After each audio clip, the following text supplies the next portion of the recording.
할렐루야. 하나님께 감사와 기쁨의 박수 드리겠습니다. 따라합다. 모든 영광 하나님께 돌립시다. 오늘 봉독한 성경 말씀 시편 1편 1절에서 6절 말씀까지 복 있는 사람, 이란 제목 가지고 은혜를 나누겠습니다. 제목만 따라하세요. 복 있는 사람. 복은 사람이 복이 있어야 복이 있습니다. 하나님의 축복을 진정한 복이라 그럽니다. 행복도 복이고 축복도 복입니다. 그래서 복에 대해서 속담이 있습니다. 웃는 집에 복이 있다.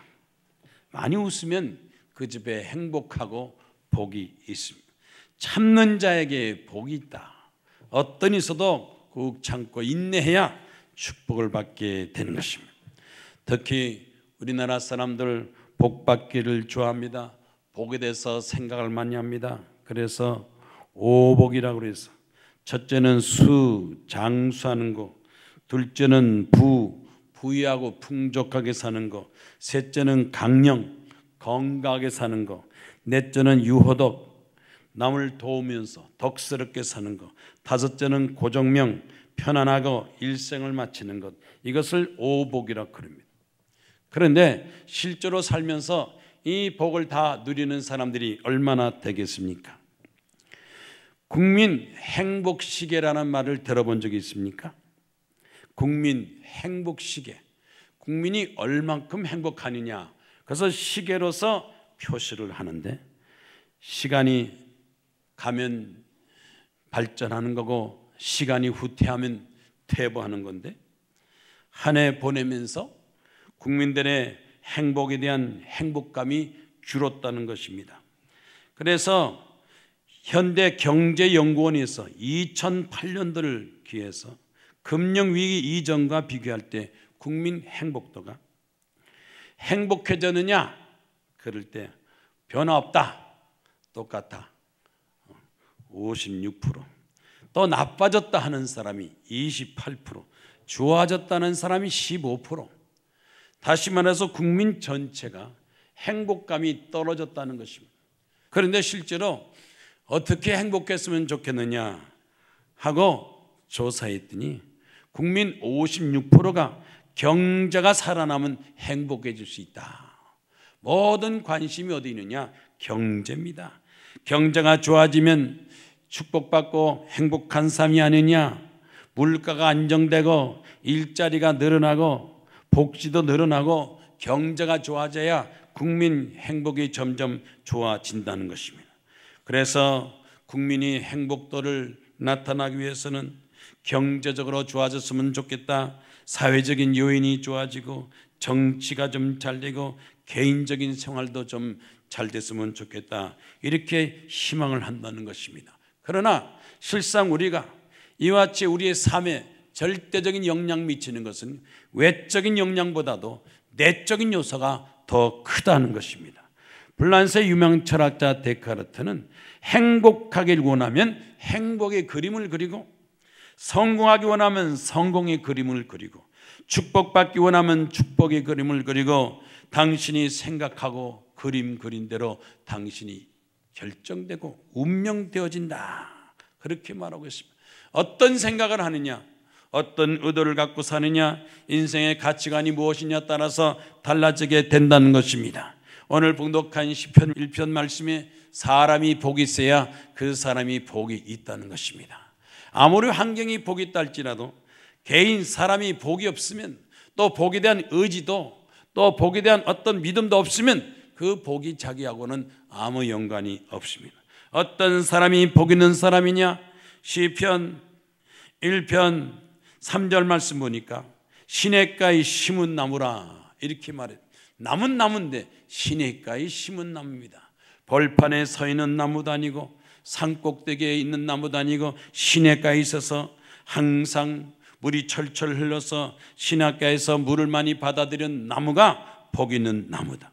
여기서 시냇가는 뭘 말합니까? 하나님의 축복을 말합니다. 인간의 노력도 수고도 중요하지만 하나님의 축복의 한가운데 있으면 그 사람이 하나님을 다 형통하게 됩니다. 시냇가에 심은 나무가 철을 따라서 열매를 맺으며 철마다 달마다 봄, 여름, 가을, 겨울 그가 하는 것이 다 잘 됩니다.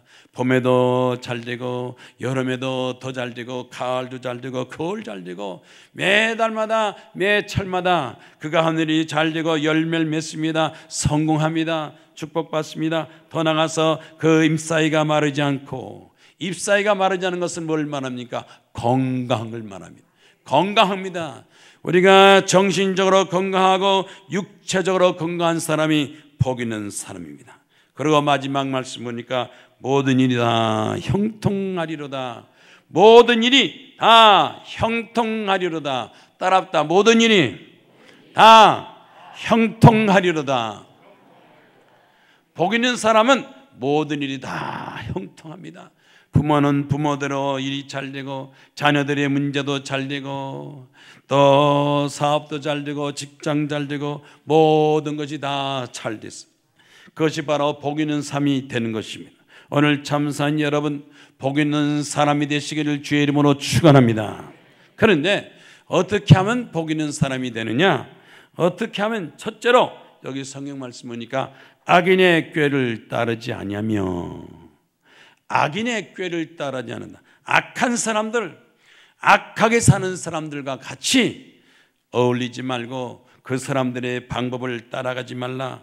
악은 뭘 말합니까? 남에게, 이웃에게 해를 끼치는 것. 남을 도와주면서 살아야 되는데 남에게 해를 끼치며 살면서 내가 잘 되겠다 하는 것은 악한 행동이 되는 것입니다. 그래서 악한 생각이나 악한 방법으로 사는 사람들은 결코 복이 오래가지 못합니다. 그래서 성경 말씀 보면 악을 행한 사람과 선을 행한 사람이 결과가 달라집니다. 가인은 동생 아벨이 하나님 앞에 제사 드릴 때 하나님의 제사가 하나님 앞에 연락되고 자기 제사는 연락되지 않는다고 해서 형이 동생을 돌로 쳐 죽였습니다.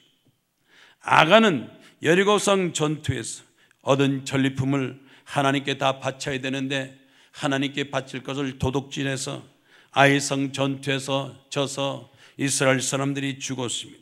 도둑질을 했습니다. 그래서 아간은 돌로 쳐 죽임을 당했습니다. 압살롬은 아버지 다윗의 왕권을 그가 탐욕하고 욕심을 내서 반역을 일으켰다가 결국 죽었습니다. 아합과 이세벨, 하나님의 백성을 잘 다스려야 되는데 우상과 미신으로 빠져가지고 결국 아합은 전쟁터에 죽고 이세벨은 시체가 개들이 먹는 비참한 인생을 끝나게 된 것입니다. 성경 말씀 속에는 분명히 이와 같이 악한 사람들과 또는 선한 사람들의 차별을 비교해서 설명하고 있습니다. 시편 32편 10절 말씀에 악인에게는 많은 슬픔이 있으나 여호와를 신뢰하는 자에게는 인자심이 두루리로다. 겉으로 보면 악한 사람이 멀쩡한 것 같고 잘 되는 것 같지만 실제로 그 내면적인 생활에 슬픔이 많고 고통이 많습니다. 하나님의 심판도 있습니다. 잠언서 12장 5절 말씀에도 의인의 생각은 정직하여도 악인의 도모는 속임이고 거짓말입니다. 거짓되게 사는 사람들, 거짓되게 사는 사람은 결국 그의 생활이 악한 길로 갈 수밖에 없습니다. 우리는 악하게 살지 말고 선하게 살아야 되겠습니다. 영국의 윌리엄 셰익스피어는 착한 사람이 될 것인지 악한 사람이 될 것인지 그 사람의 생각에서 자유가 된다. 생각이 얼마나 중요한지 모릅니다. 생각이 착하면 착한 삶을 살지만 생각이 악하면 악한 생활을, 악한 삶을 살게 된다는 것입니다. 어쨌든 우리는 악의 모양을 버려야 되고 악을 행하는 사람들은 그 마음속에 기쁨이 사라지고 없어집니다. 결국 고통만 남습니다. 그러나 선을 행하는 자에게는 즐거움과 기쁨과 감사가 남게 되는 것입니다. 우리 인류의 문명을 빛내고 많은 사람을 편애하게 해주는 발명한 사람들, 천재들, 인류 역사를 빛낸 천재들은 벌써 생각이 달랐다는 것입니다. 보통 사람보다 천재들은 생각이 달랐습니다. 천재들의 생각은 무엇이냐? 천재들의 생각은 창의적이다. 남이 하지 못한 일을 하겠다고 독창적인 생각하고 또 새로운 것을 만들겠다는 그런 생각을 하고 항상 선을 어떻게 하면 사람들을 도와주고 어떻게 하면 내가 선을 행할까 그런 생각에서 천재들이 발명하고 발견하고 남다른 업적을 나타나게 된 것입니다. 둘째로 복 있는 사람은 죄인의 길에 서지 아니하며 죄는 뭡니까? 죄라는 것은 법을 어기는 것이 바로 죄입니다. 악은 사람 앞에 하나님 앞에 피해를 끼치는 것이 악이라면 죄는 하나님의 법을 어기고 사람의 법을 어기는 자기 자범죄를 이 죄라고 말합니다. 그래서 죄인들은 남을 도와주지 않습니다.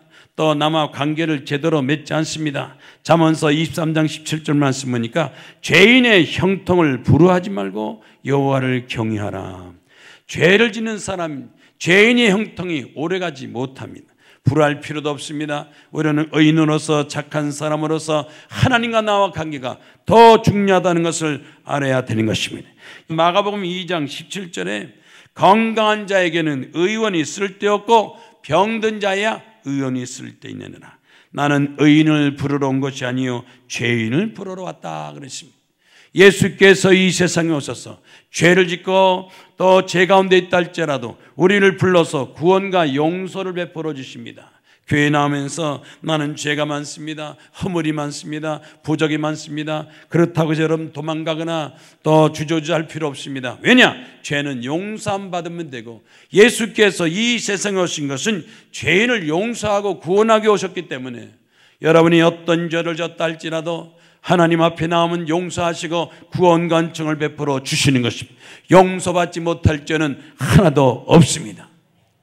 프랑스의 황제 나폴레옹은 진정으로 나라를 사랑하는 사람은 불법과 불의를 행하지 않는다. 우리 주변에 사업한다면서 공무원이라 그러면서 살면서 불법과 불의를 행하는 사람들 가만히 보면 그 사람 마음속에 국가관이 없습니다. 애국심이 없습니다. 나라 사랑하는 마음이 없습니다. 나라보다도 내가 잘 먹고 잘 살면 되지. 그래서 국가적으로 해를 끼치고 손해 끼치는 사람들, 나라를 사랑하고 하나님을 사랑하고 이웃을 사랑하면 죄를 지라고 해도 짓지를 않습니다. 무슨 일을 해도 법을 어기지 않습니다. 어떤 일을 하더라도 항상 법을 지켜서 하나님의 법을 지키고 사람의 법을 지켜서 의로운 삶을 살게 되는 것입니다. 요즘 각종 범죄가 많이 생기는데 어디서부터 범죄가 생기느냐? 여성들도 대학생들도 대부분의 많은 사람들이 범죄에 빠집니다. 그 범죄에 빠지는 원인을 보니까 TV 프로그램을 통해서 TV를 많이 보는 사람들이 범죄에 빠진다는 거예요. TV의 드라마 프로그램 각종 범죄가 TV에 다 나옵니다. 허영, 사치, 방탕, 타락, 거짓말, 음모, 살인까지 전부 TV를 통해서 배우고 좋은 걸 배워야 되는데 나쁜 건 배우면 성형수술을 배워가지고 아무리 연예인이 또 보톡스 맞았다 그럼 나도 보톡스 맞고 수술했다 그럼 나도 수술하고 각종 범죄 불법이 TV를 통해 나타나기 때문에 여러분 범죄하고 멀어지려면 TV를 멀리하고 오히려 TV 보지 말고 기도하고 찬송하고 성경 말씀이 여러분 생활을 더 행복하게 만드는 걸 믿으시기를 바랍니다. 이 범죄에 대해서 우리가 신경을 써야 됩니다. 중앙일보 기사를 보니까 한순간에 54초마다 범죄가 일어난다. 우리나라는 각종 범죄가 일어납니다. 경찰청의 발표에 의하면 살인, 절도, 강도, 폭력, 강간, 추행 이런 각종 범죄가 54초마다 즉각 범죄가 일어났어. 우리나라는 범죄 공화국이 됩니다.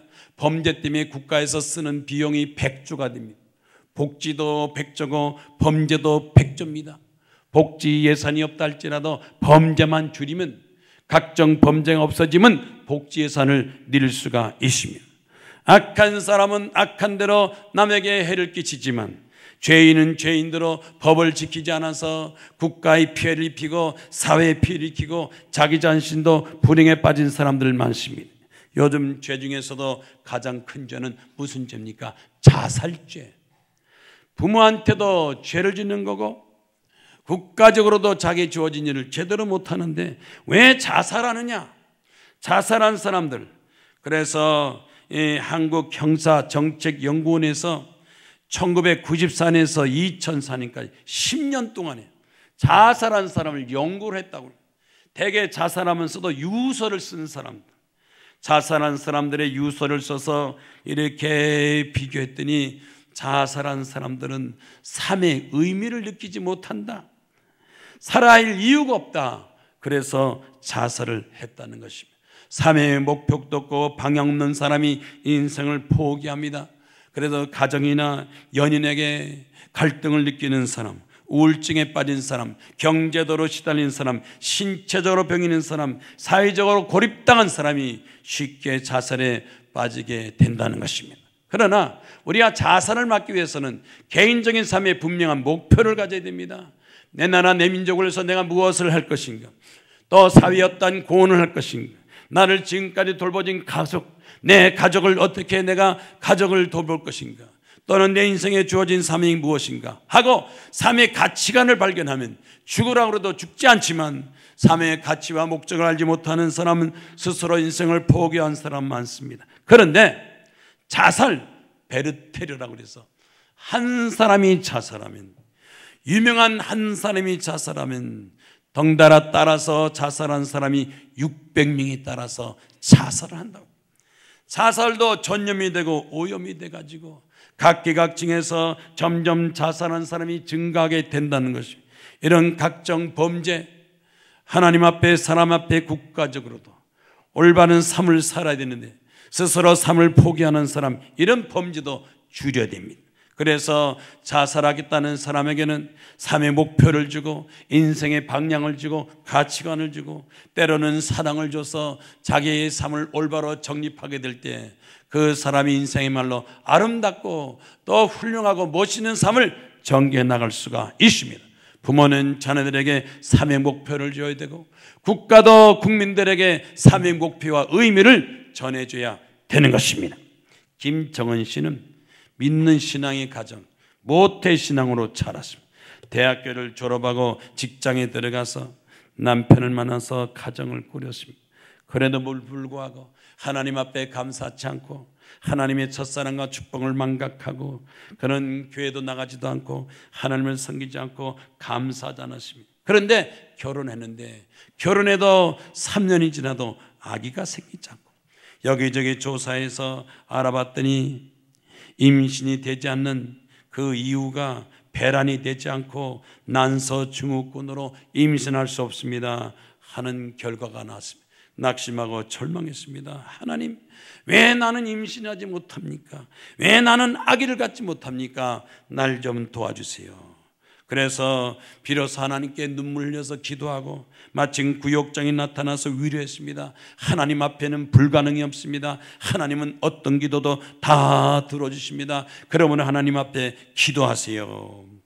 작정 100일 새벽기도, 작정 100일 새벽기도, 하나님 앞에 작정하면서 남편과 같이 우리 하나님 앞에 기도합시다. 작정 100일 기도하면서 하나님 태문을 열어주세요.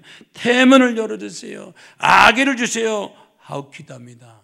열흘, 30, 50일, 70일, 80일, 98일째 되는 날, 그날도 새벽기도 끝나고 나서 꿈을 꾸는데 갑자기 꿈에 목사님이 나타나서 꽃을 한 답을 탁 안겨주더래요.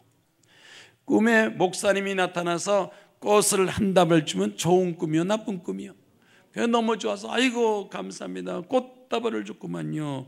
그래서 새벽기도 100일 끝나고 병원 가서 진찰받고 조사받더니 의사가 말합니다. 축하합니다, 임신되었습니다. 하나님 앞에 기도하면 하나님께서 우리의 소원을 들으시고 우리의 교만과 불신앙의 죄를 회개하면 용서하시고 은총 베풀어 주시는 것입니다. 악을 버리면 자연히 하나님의 축복이 나타납니다. 하나님의 사랑이 이루어지고 그 사람이 부르짖는 기도도 응답받는 역사가 나타나게 되는 것입니다. 복 있는 사람이 세 번째, 오만한 자의 자리에 앉지 않냐고 따라합다. 오만한 자의 자리에 앉지 않고 복 있는 사람이 되려면 교만과 오만을 버려야 됩니다. 하나님 앞 사람 앞에 교만한 사람들, 그 사람들은 존경받지 못하고 인정받지 못합니다. 오만은 뭡니까? 바로 교만입니다. 뭐 좀 가졌다고 교만한 사람, 남보다 잘났다고 교만한 사람, 결코 그 인생은 행복하지 못합니다. 우리는 하나님 앞에 겸손해집니다. 사무엘상 2장 말씀 보니까 한나가 하나님 앞에 눈물로 기도해서 하나님께서 사무엘을 주시고 소원 기도를 갚았습니다. 그리고 이 한나가 이렇게 말했습니다. 교만한 말을 하지 말라, 오만한 말도 하지 마라. 여호와께서는 지식의 하나님이라 우리의 행동을 달아 보시나니라. 겸손한 사람에게 사랑과 의 축복이 나타납니다. 하나님 앞에 사람 앞에 교만하게 오만하게 말을 막 한다면 그것 때문에 자기가 그 책임을 지게 되는 것입니다. 미국의 유명한 라인홀드 니버 박사가 이렇게 말했어요. 오늘날 사람에게는 근본적으로 세 가지 교만이 있다. 세 가지 교만. 그 세 가지 교만이 뭐냐? 첫째, 권력을 가진 사람들이 권력에 대한 교만이 있다. 권력 지위가 높아질수록 다른 사람을 무시하고 그래서 권력으로 교만죄를 짓게 되고, 두 번째는 학력 교만을 갖고, 많이 배운 사람이 많이 배웠다고 교만을 해서 더 이상 배움의 과정에 들어가지 못하는 경우, 이 교육에 대한 교만도 있고, 세 번째는 부의 수준에서 돈 좀 있다고, 돈 가진 사람은 돈 때문에 교만하고 돈 없는 사람 멸시합니다. 그러나 그것도 결국 교만죄에 들어가서, 교만은 패망의 선봉이다. 결국 그 교만이 자기를 행복하게 하지도 못하고 하나님 앞에 가까이 나가지 못하고 축복도 받지 못하고, 교만은 죄를 자기에게 잉태하게 되고 죽음으로 가게 되는 것입니다. 우리는 어떻게 사느냐? 겸손하게 살아야 됩니다. 벼는 익을수록 고기를 숙인다는 것처럼 많이 배우고 많이 축복받고 많이 깨달았으면 더 겸손해졌어. 위로 하나님 앞에 감사하고 이 땅에 살면서 많은 사람을 도와주는 삶의 자세를 가져야 되는 것입니다. 직장과 사업에서 교만한 사람 결코 망합니다. 실패합니다. 그러나 겸손한 사람은 성공합니다. 겸손하려면 어떻게 되느냐? 예스맨이 되라. 무엇든지 순종하겠다는 마음의 자세라. 겸손하게 배움의 자세를 가지고 뭘 하든지 간에 순종하고 윗사람에게 순종하고, 더 나가서 생각할 때 긍정적으로 생각하고. 교만한 사람이 못한다 안 한다 그러지, 겸손한 사람은 해보겠습니다. 최선을 다해서 한번 노력해 보겠습니다. 그래서 도전해서 그 목적을 달성하게 되는 것입니다. 요즘 젊은 여성들, 현대 젊은 여성들 교만하고 오만해서 결혼을 안 한다. 왜 결혼 안 하는가 하고 봤더니 월 수입 300만 원만 되면 결혼 안 하겠다는 거예요. 결혼이 무슨 돈하고 연관이 있습니까? 결혼이라는 것은 돈하고 상관이 없습니다. 사랑하는 사람 만나면 결혼하게 되고, 또 하나님이 허락하시면 결혼하는데 돈 있으면 결혼 안 하겠다. 그래서 거부하는 사람들, 결코 그것이 오래가서 행복한 건 아닙니다. 결혼할 때 결혼하고, 사랑할 때 사랑하고, 자녀날 때 자녀 낳는 것도 겸손한 삶이라고 볼 수가 있으며, 또 여성들, 집에서 있는 여성과 열심히 일하는 여성, 내 집 살림이라고 남의 집까지 일해주는 그 여성들 건강하다는 거예요. 우울증이 없대요. 잔병 치다리거리 없어요. 그런데 집에 놀고 먹으면서 파출부라든지 가정부로 쓰는 여자들이 더 병이 많다는 거예요. 일하는 사람은 건강한데 별로 일하지 않은 사람들이 몸이 아프고 병들고 우울증이 많고, 열심히 일하는 사람이 건강하고 더 행복하고 더 인생의 보람을 느끼게 되는 것입니다. 교만한 사람은 어떻게 됩니까? 미국 국립노화연구소에서 교만한 사람들이 병이 많은데 주로 교만한 사람들이 걸리는 병, 뇌졸중과 심장병이 많이 걸린다. 심장병과 뇌졸중, 혹시 여러분이 심장병이 있으면 교만하지 않는가 한번 생각해 보시고, 뇌졸중 가는 사람, 교만하는 사람들이 급사 위험이 빨리 빠진다고 의학적으로 발표했습니다. 그래서 교만한 사람은 고혈압, 당뇨병, 고혈당, 고지혈증, 심장병, 이런 병이 많이 걸린다는 겁니다. 내가 얘기하는 게 아니고 의사들이 말하는 겁니다. 겸손한 사람이 건강 장수하고 교만한 사람 병들어서 빨리 죽는다고 발표하고 있습니다. 김기용 씨 사업을 하면서 돈 좀 벌겠다고 회사 그만두고 공장을 세웠습니다. 공장을 세워서 열심히 돈 벌겠다고 여기 뛰어다니고 저기 뛰어다니고 열심히 해도 회사가 되지 않고 점점 부채가 나고 부도나서 회사가 망했습니다. 낙심하고 절망했습니다. 그래도 나는 직장 생활을 하고 사업해서 성공할 줄 알았는데 결국 부도나고 망했으니 내 인생이 뭐냐 하고 낙심하는데 그 부인이 생글생글 웃으면서 아주 기쁘게 살아요. 아니 당신은 뭐가 그렇게 기쁘냐? 난 망해서 지금 부도나고 망해서 쫄딱 망했는데 그랬더니 저는요 내가 교회 다니기를 시작했어요. 당신이 사업한다고 공장하고 지방에 내려간 동안에 나는 교회 다녔어요. 찬송하고 기도하고 그러니까 마음이 기뻐요. 하나님을 믿으니까 마음이 기뻐요. 그러니까 이 김기용 씨가 정신이 번쩍 들었어. 나는 사업이 안 돼서 부도나 저거 망했다고 이 걱정 저 걱정하고 그러고 사는데 부인은 생글생글 했으면서 나는 마음이 기뻐요. 뭐가 기쁘냐? 하나님께서 나를 함께 하시니까 기뻐요. 정신이 번쩍 들었습니다. 하나님 앞에 나도 하나님 믿고 기도해야 되겠다. 그래서 기도원에 가서 일주일 금식 기도를 했더니 하나님 제가 교만했습니까? 제가 불순종했습니까? 하나님을 섬기지 못했습니까? 내가 사업한다고 내 생각대로 내 뜻대로 한다고 하다가 결국 이렇게 회사가 부도났습니다. 이제 하나님 날 좀 도와주세요.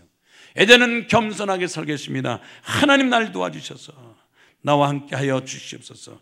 그래서 일주일 금식하고 내려와서 하나님 앞에 기도하기 시작했습니다. 새벽에도 기도하고 아침에도 기도하고 낮에도 기도하고 저녁에 기도하고 하나님을 찾았는데 마침 그 전에 있던 회사에서 연락이 왔습니다. 요새 뭐 하십니까? 회사가 망했습니까? 안 됐습니까? 부도났습니까? 그냥 놀고 있습니까? 우리 회사에서 좀 같이 좀 일합시다. 그래도 회사를 창업해서 이것 좀 해보고 경험이 있다고 그래서 그 회사에서 다시 불러서 복직하게 됐습니다. 열심히 일하니까 기도하고 열심히 일하니까 그 회사에서 능력 있다고 그래서 회사 사장이 되고 또 능력 있다고 해서 회사 회장이 되고 그러는데 자기가 그 회사 가서 회사가 점점 잘 돼서 회사 매출이 점점 올라갑니다. 500억이 되고 1000억이 되고 3000억이 되고 5천억이 되고 자기 회사는 망했는데 아니 이렇게 복직된 회사에 5천억을 매출을 올리고 매상한 사람들이 깜짝 놀랐습니다. 하나님 감사합니다. 겸손하니까 하나님께서 축복하시고 교만하니까 하나님께 버림당했습니다.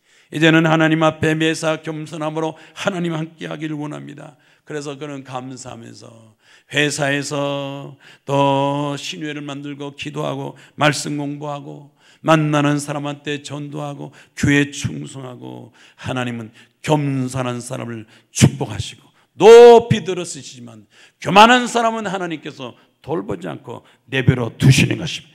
겸손으로 성공하시기 바랍니다. 겸손으로 행복하시기 바랍니다. 겸손으로 부자 되시기를 주의 이름으로 축원합니다.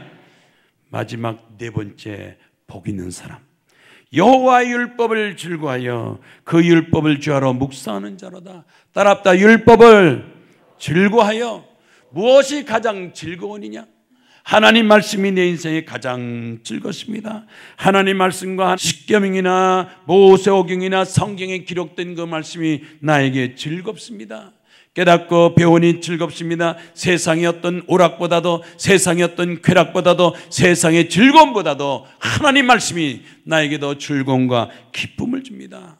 그래서 그 말씀대로 살고 말씀대로 생각하고 말씀과 함께 하겠습니다. 바로 그 사람이 복 있는 사람이 되는 것입니다. 세상적으로 나가면 하나님의 축복받지 못하지만 말씀으로 살 때 하나님께서 축복을 허락하여 주시는 것입니다. 여호수아서 1장 8절 말씀에 율법책을 내 입에서 떠나지 말게 하며 주야로 그것을 묵상하여 기록된 대로 다 지켜 행하라. 말씀대로 다 지켜 행하라. 그리하면 내 길이 평탄하게 될 것이요 내가 형통하리라. 따랍다. 형통하리라. 성공하리라. 오늘 신 여러분 2013년도 여러분이 뭘 하든지 간에 다 형통하시기 바랍니다. 성공하시기 바랍니다. 승리하기를 주의 이름으로 축원합니다. 미국의 유명한 다니엘 웹스터가 이런 말을 했습니다. 문명의 기초는 하나님의 말씀이 있다. 인류의 문명과 문화의 기초는 하나님의 말씀이 있다. 성경이 가르친 대로 산다면, 성경 말씀대로 산다면 우리는 계속해서 번영할 것이다. 성경 말씀대로 반대로 산다면 멸망당하지만 말씀대로 산다면 번영할 것이다.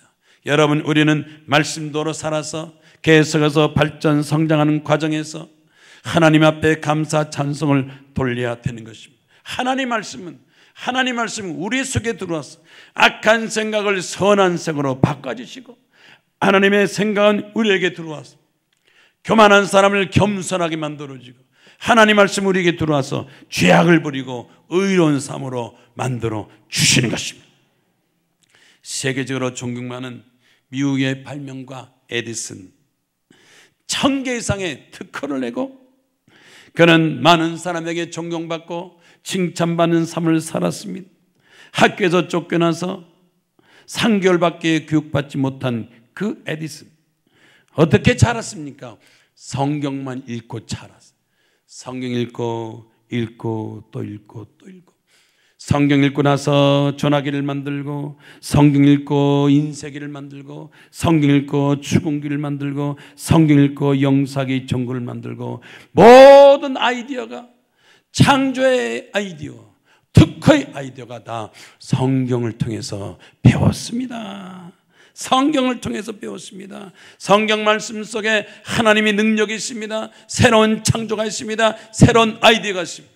어디서 내가 삶의 아이디어를 얻을 것인가 하지 마시고 말씀 속에서 창조성, 하나님의 창조성을 배워야 되는 것입니다. 대개 집에 부모를 잘 만나야 교육을 잘 받지 않습니까? 가정의 부모 교훈, 훌륭한 부모 밑에서 교육을 잘 받으면 가훈, 아버지 어머니 말이 그 자녀의 교육에 큰 도움입니다. 그래서 고아로 자란 사람들은 누가 가르치는 그 경우가 없어서 버릇이 좀 나쁘다 이렇게 할 수 있겠지만, 훌륭한 부모 밑에서 자란 사람들은 교양과 인격 있고 정직합니다. 남을 배려한 마음이 있습니다. 그래서 집에서 배우는 것은 가훈이라 그럽니다. 학교에서 선생님한테 배우는 건 교훈, 훌륭한 선생님 밑에서 훌륭한 제자가 나오고, 회사는 사원입니다. 좋은 기업, 또 성공적이고 앞선 기업에서 배운 그 성공의 노하우, 사원이 있고, 또 국가는 국가대로 국군이 있는데, 우리는 하나님 앞에서 배울 하나님 말씀 성경이 있습니다. 하나님 말씀대로 산다면, 하나님 말씀대로 생각하고 하나님 말씀대로 산다면 하늘의 축복을 받고 천국의 축복을 받고 하나님께서 우리 삶을 통해서 도와주시고 역사하여 주시는 것입니다. 세계적인 지도자들은 다 그 사람들이 삶의 목표를 얻었습니다. 어디서 삶의 목표를 얻었습니까? 성경 말씀을 통해서 삶의 목표를 얻습니다. 영국에서 가장 존경받는 처칠, 전쟁 포로 감옥 속에서도 포기하지 마라. 그는 끝까지 포기하지 않았어.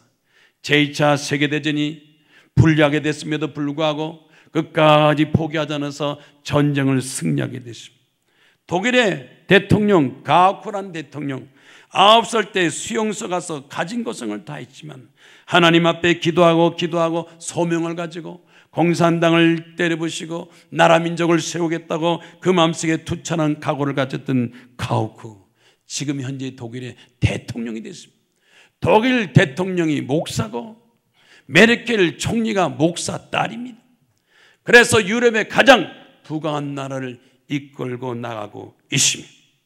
남아공의 만델라, 나는 감옥에서도 사색의 힘을 얻었다. 민주주의를 세우고 평등을 외친 이 만델라, 그는 노벨상을 받고 존경받는 인물이 됐습니다. 어떻게 하면 우리의 삶을 빛내고 아름답고 훌륭하게 마무리할 것인가? 여러분, 언제나 하나님 말씀 속에서 복 있는 사람 되기를 주의 이름으로 축원합니다. 최근에 신문 보니까 풀무원 농장 설립했던 원경선 원장이 99세로 타계했다 하고 신문이 났습니다. 1년만 더 살았으면 그 100세가 되는데 99세로 타계했다. 원경선 원장님 독실한 기독교 신자입니다. 기도하고 기도를 통해서 그는 회사를 운영하고, 기도를 통해서 농장을 만들고, 기도를 통해서 그 회사를 번창하고 창대케 해서 연간 매출이 얼마냐? 1조 5천억. 기도로 세운 농장이 그렇게 창대하고 번창돼서 1년 매출이 1조 5천억. 죽기 전에 자네들 보고 훈련을 시켰습니다. 경고했습니다. 전 세계 인구가 25%가 굶고 있단다. 25%가 굶고 있으니까 재산의 25%는 반드시 그 굶는 가난한 사람을 도와줘야 된다. 재산을 가지고 사회에 환원하고 굶주린 사람을 위해서 도와줘야 된다. 하나님의 축복받은 우리 재산, 우리 것이 아니다. 이것은 다 하나님 것이고 재산 재물로 하나님을 섬겨야 된다. 그렇게 마지막 자녀들한테 유언하고 세상을 떠났다는 겁니다. 오늘 참사한 성도님 여러분, 복 있는 사람 되세요. 악을 버리고 죄를 버리고 교만을 버리고 말씀으로 산다면 여러분도 복 있는 사람이 됩니다. 성공한 사람이 됩니다. 행복한 사람 됩니다. 많은 사람을 도와주는, 재물로도 도와주고 학문으로 도와주고 여러분의 능력 가지고 도와주는 하나님의 일꾼 종의 사명을 감당할 수가 있습니다. 다 같이 손 들고 주님 앞에 기도하겠습니다. 복 있는 사람 되게 하시고 하나님께서 함께 하시고 축복하셔서 모든 악은 버리고 죄도 떠나게 하시고 하나님 말씀에 순종하면서 살게 하여 주시옵소서. 다 같이 손 들고 주여 삼창 기도하겠습니다. 주여.